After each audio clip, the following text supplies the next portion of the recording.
রিস্কাওয়ালার পোলা এত ভালো ভালো রেজাল্ট করতেছে, আর তুমিও আব্বুকে একটা রিস্কা কিনে দাও। তা কি শুনলাম রিস্কাওয়ালার পোলা নাকি ব্যারিস্টার হইছে। রিস্কাওয়ালার পোলা নাকি এবার ইউনিভার্সিটি টপ করছে, টপ।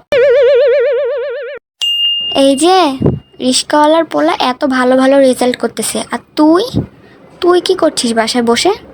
শুধু সারাক্ষণ ফোন টেপা আর খাবা, টিভি দেখা, শেষ। পড়াশোনাও তো একটু করা লাগে নাকি?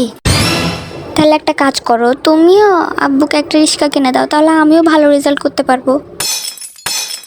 কি কি বললি তুই? ধুর, ভালো লাগে না, সব সবাই খালি আমার সাথে এমন করে। তোমাদের সাথে কে কে কার মা এমন করে অবশ্যই কমেন্ট করে জানাবে। আর ভিডিওটি ভালো লাগলে অবশ্যই লাইক কমেন্ট শেয়ার করবা, আর আমার চ্যানেলটাকে সাবস্ক্রাইব করে দিবা। আল্লাহ হাফিজ।